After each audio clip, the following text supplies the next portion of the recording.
অসমত আকৌ নতুনকৈ আৰম্ভ হ'ল পিএম কুসুম আঁচনি। এই পিএম কুসুম আঁচনিৰ সহায়ত প্ৰতিজন কৃষকে এখনকৈ ছলাৰ পাম্প লাভ কৰিব পাৰিব আৰু এই ছলাৰ পাম্পৰ সহায়ত কৃষকসকলে সুন্দৰকৈ খেতি কৰিব পাৰিব।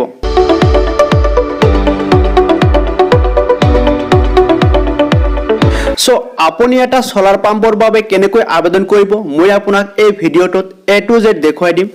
আপুনি ভিডিঅ'টো প্ৰথমৰ পৰা শেষলৈ চাব। বন্ধু বান্ধৱীসকল, মূল ভিডিঅ'টো আৰম্ভ কৰাৰ আগতে আপোনাৰ ওচৰত মোৰ এটা ৰিকুৱেষ্ট থাকিব। মোৰ এই ভিডিঅ'ৰ পৰা আপোনাৰ যদি অলপ হেল্পফুল হয় তেনেহ'লে কিন্তু আপুনি মোৰ এই ভিডিঅ'ত এটা লাইক কৰিব আৰু আগলৈ এনেকুৱা গুৰুত্বপূৰ্ণ ভিডিঅ' আপুনি সকলো মানুহৰ আগত পাবলৈ আপুনি মোৰ চেনেলটো ছাবস্ক্ৰাইব কৰি ঘণ্টাটো বজাই ৰাখি অল নোটিফিকেশ্যন অন কৰি ৰাখিব। তেন্তে আহক আৰম্ভ কৰোঁ মূল ভিডিঅ'টো।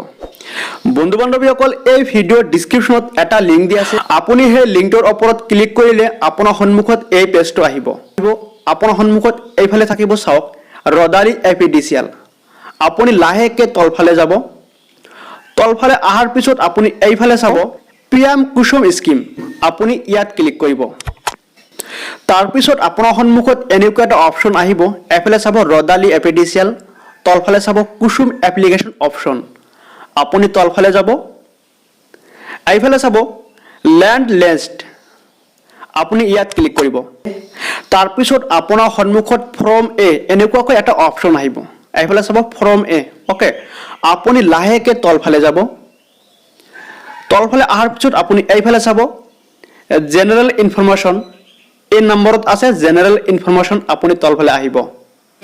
তাৰপিছত আপুনি এইফালে চাব 1 number name of the land অনাৰ এজ পাৰ লেণ্ড ৰেকৰ্ড।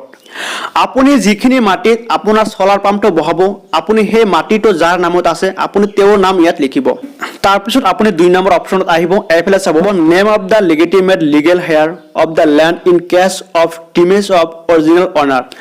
আপুনি ইয়াত এজন নমিনীৰ নাম লিখিব, যিজনে প্ৰথম মানুহজন মৃত্যুৰ পিছত তেওঁ কিন্তু সেই মাটিৰ গৰাকী হ'ব বা ছলাৰ পাম্পৰ গৰাকী হ'ব। অ'কে, আপুনি ইয়াত এজন নমিনীৰ নাম লিখিব। লিখাৰ পিছত আপুনি 3 নম্বৰত আহিব। এইফালে চাব টাইপ অফ লেণ্ড, আপুনি ইয়াত ক্লিক কৰিব। ক্লিক কৰাৰ পিছত আপোনাৰ সন্মুখত এনেকুৱাকৈ 2টা অপশ্যন আহিব, বেৰান কাল্টিভেবল লেণ্ড। চ' আপুনি তলৰ অপশ্যনটোত ছিলেক্ট কৰিব। যিহেতু আপুনি খেতিৰ বাবে ব্যৱহাৰ কৰিব, সেইবাবে আপুনি তলৰ অপশ্যনটো ছিলেক্ট কৰিব। ছিলেক্ট কৰাৰ পিছত আপুনি তলফালে আহিব। তাৰপিছত আপুনি 4 নম্বৰ অপশ্যনত আহিব। অহাৰ পিছত আপুনি যিখিনি মাটিত আপোনাৰ ছলাৰ পাম্পটো বহাব সেই মাটিখিনিৰ চাৰিওফালে কাৰ কাৰ মাটি আছে আপুনি তেওঁলোকৰ নাম লিখিব লাগিব। ছাপ'জ ধৰা হ'ল এইখিনি আপোনাৰ মাটি। চ' আপোনাৰ মাটিৰ পূবফালে কাৰ মাটি আছে, এইফালে চাব ইষ্টাৰ্ণ ছাইড, পূবফালে কাৰ মাটি আছে তেওঁৰ নাম আপুনি ইয়াত লিখিব। বি নম্বৰত আপুনি আহিব ৱেষ্টাৰ্ণ ছাইড। আপোনাৰ মাটিৰ পশ্চিম ফালে কাৰ মাটি আছে তেওঁৰ নাম আপুনি ইয়াত লিখিব। লিখাৰ পিছত আপুনি চি নম্বৰত আহিব। আপোনাৰ মাটিৰ উত্তৰ ফালে কাৰ মাটি আছে তেওঁৰ নাম আপুনি ইয়াত লিখিব। লিখাৰ পিছত আপুনি ডি নম্বৰত আহিব। আহি আপুনি আপোনাৰ মাটিৰ দক্ষিণ ফালে কাৰ মাটি আছে তেওঁৰ নাম আপুনি ইয়াত লিখিব। তাৰপিছত আপুনি লাহেকৈ তলফালে আহিব। অহাৰ পিছত আপুনি এইফালে চাব ডিটেইলছ অফ কণ্টেক্টছ। আপুনি 5 নম্বৰত আহিব। অহাৰ পিছত আপুনি ছলাৰ পাম্পটো যাৰ নামত আবেদন কৰিলে তেওঁৰ নাম আপুনি ইয়াত লিখিব। লিখাৰ পিছত আপুনি এইফালে চাব চইচ ফাইল। আপুনি যিখিনি মাটিত আপোনাৰ ছলাৰ পাম্পটো বহাব আপুনি সেইখিনি মাটিৰ এটা ফটো আপলোড কৰিব লাগিব চইচ ফাইলত ক্লিক কৰি। অ'কে, আপুনি তাত এটা ক্ৰপ কৰি এটা ফটো আপলোড কৰিব। তাৰপিছত আপুনি এইফালে চাব পোষ্টেল এড্ৰেছ। ইয়াত আপুনি আপোনাৰ সম্পূৰ্ণ এড্ৰেছখন লিখিব। লিখাৰ পিছত আপুনি ইয়াত লিখিব আপোনাৰ পিন নম্বৰ। তাৰপিছত ইয়াত লিখিব আপোনাৰ মোবাইল নম্বৰ। তাৰপিছত আপুনি ইয়াত আপোনাৰ হোৱাটছআপ নম্বৰটো আপুনি দিব পাৰে, নিদিলেও কোনো কথা নাই। অ'কে, তাৰপিছত ইয়াত আপুনি আপোনাৰ ইমেইল নম্বৰটো দি দিব, নিদিলেও কথা নাই, আপুনি নিদিলেও চলিব। তাৰপিছত আপুনি তলফালে আহিব। অহাৰ পিছত আপুনি এইফালে চাব। তাৰপিছত আপুনি তলফালে অহাৰ পিছত আপুনি এইফালে চাব ডিটেইলছ অফ লেণ্ড। আপুনি 1 নম্বৰত চাব total area of the land in bigha. আপোনাৰ সৰ্বমুঠ কিমান বিঘা মাটি আছে আপুনি ইয়াত লিখি দিব। লিখাৰ পিছত আপুনি 2 নম্বৰত আহিব। এইফালে চাব area purpose for leasing for PM Kusum in bigha. আপুনি যিখিনি মাটিত আপোনাৰ ছলাৰ পাম্পটো বহাব সেই ঠাইত কিমান বিঘা মাটি আছে আপুনি সেইটো লিখিব ইয়াত। লিখাৰ পিছত আপুনি তলফালে আহিব। এইফালে চাব 3 নম্বৰ ডিষ্ট্ৰিক্ট। আপুনি ইয়াত ক্লিক কৰিব।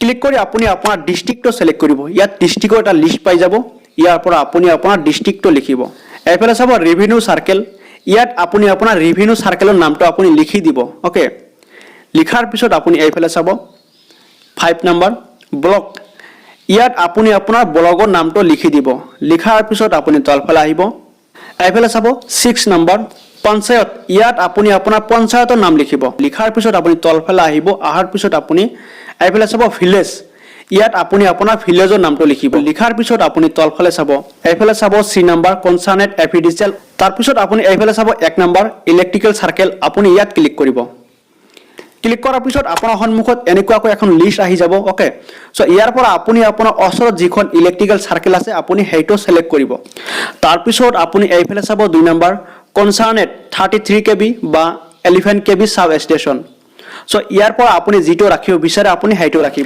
33 বা 11 কেবি সাব ষ্টেচন আপুনি যিকোনো এটা লিখি দিব সাপোজ মই ইয়াত লিখিলো 33 কেবি মই এনেকুৱাকৈ লিখিলো লিখাৰ পিছত আপুনি তাৰ পিছত আপুনি তলফালে আহিব তলফালে আহাৰ পিছত আপুনি এইফালে চাব ডেট এইফালে ডেটটো অটোমেটিক ভাবে থাকিব থাকাৰ পিছত আপুনি তলফালে চাব ফুল নেম লিখিব ইয়াত আপুনি আপোনাৰ সম্পূৰ্ণ নামটো লিখিব লিখাৰ পিছত আপুনি এইফালে চাব প্লেস আপুনি কোন ঠাইৰ পৰা আবেদন কৰি আছে আপুনি সেই ঠাইৰ নামটো আপুনি ইয়াত লিখিব লিখাৰ পিছত আপুনি এইফালে চাব সাবমিট এপ্লিকেশন আপুনি ইয়াত ক্লিক কৰিব বন্ধু বান্ধৱীসকল আপোনালোকৰ যদি বুজাত অসুবিধা হয় তেনেহলে কিন্তু আপুনি মোক কমেন্ট কৰিব আৰু এই ভিডিওটো যদি আপোনাৰ বাবে অলপ হেল্পফুল হয় তেনেহলে কিন্তু আপুনি মোৰ ভিডিওটো এটা লাইক কৰিব আৰু চেনেলটো সাবস্ক্ৰাইব কৰি এক্টিভ হৈ থাকিব সাবমিট অপচনত ক্লিক কৰাৰ লগে লগে কিন্তু আপোনাৰ সন্মুখত এখন ফৰ্ম আহিব আৰু আপুনি ফৰ্মটো প্ৰিন্ট কৰি বা সেভ কৰি ৰাখিব আপোনাৰ মোবাইলত বন্ধু বান্ধৱীসকল এইখিনি কাম কৰাৰ কিছুদিনৰ ভিতৰতে কিন্তু আপোনাৰ ওচৰত তেওঁলোকে কন্টাক্ট কৰিব আৰু আপোনাৰ পৰা অলপ ইনফৰমেশন ল'ব তেওঁলোকে তাৰ পিছত আপোনাৰ যিখিনি ইনফৰমেশন লোৱাৰ প্ৰয়োজন আছে লোৱাৰ পিছত কিন্তু আপুনি এখন